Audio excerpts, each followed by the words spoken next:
Joining me to talk more about RIMPAC is Dean Cheng from the Heritage Foundation. He's a national security and foreign policy expert. Also, our own CCTV's Nathan King. He's traveling to Hawaii next week. Poor thing. It's going to be so hard for him to be in Honolulu. He was there to report RIMPAC in 2014.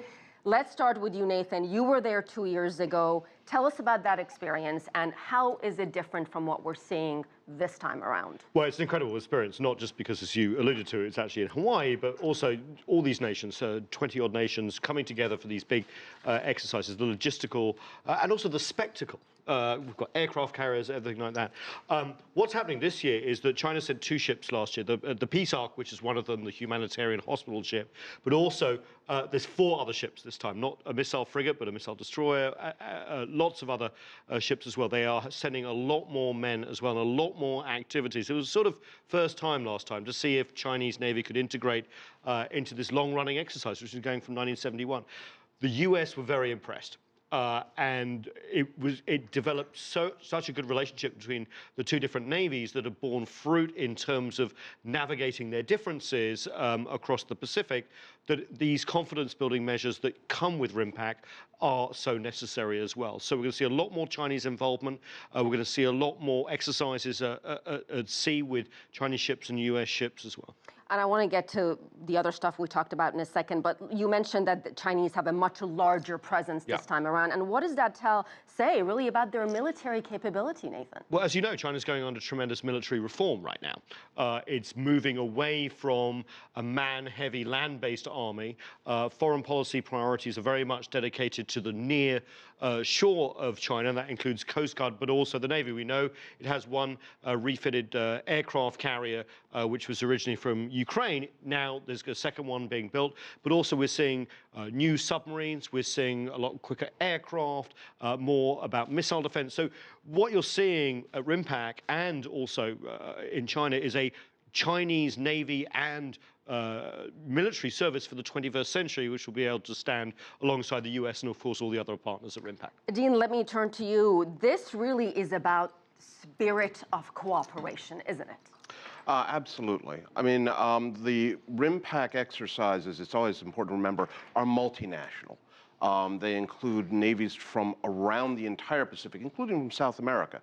And the fact that China is participating for the second time is a reminder that this is part of the growing regular interaction between the People's Liberation Army Navy and various other navies, not just the U.S. Navy, but increasingly in the Indian Ocean, and therefore with the Indians, with the Japanese Maritime Self-Defense Forces, et cetera.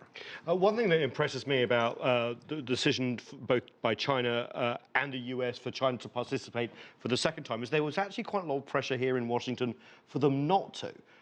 The U.S. Congress, for example, some of the Republicans said, because we have differences in the East China Sea and the South China Sea, perhaps China shouldn't come along. But cooler heads prevailed and realized this military-to-military cooperation is needed, especially in a time when there is misunderstandings, correct? Well, certainly Secretary of Defense Carter made a point, including at Shangri-La, emphasizing that while there are absolutely differences between the United States and China, and we should recognize that those exist, that should not get in the way of maintaining lines of communications and interactions such as RIMPAC.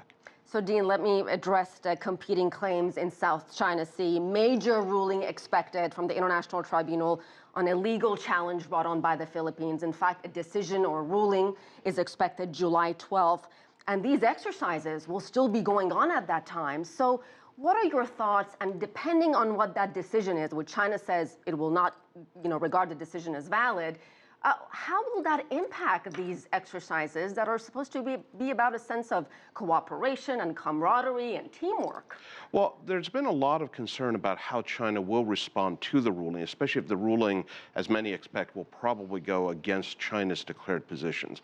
I suspect that there may, in fact, have been even a bit of pre-planning here in the hopes that whatever Chinese reaction there is may be delayed until after the conclusion of the RIMPAC exercises. If that's the case, then there was some very smart strategic thinking going on, because this would allow everyone to have a couple of days, weeks to cool off, digest the news, rather than promptly initiate a response, which would then initiate counter responses, et cetera.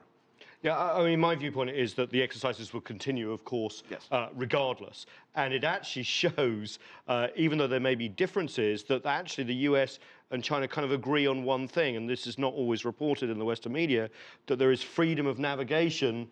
Both sides actually believe in this, regardless of territorial claims in the South China Sea. So in a way, you could see a diffusion of tensions because of RIMPAC, given the ruling. It's certainly possible, although it is also important to recognize that the two sides define freedom of navigation differently, but also that the U.S. has never taken a position on territorial sovereignty. Absolutely. And that's, I think, another stabilizing aspect here.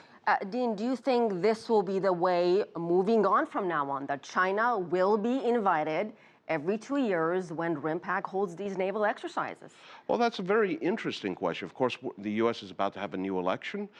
New presidents, new, therefore, secretaries of defense will issue new policies. It certainly, however, 2014 and 2016 certainly set a foundation of expectations. So it's not clear what will happen in 2018, but I frankly wouldn't be surprised if China were invited again.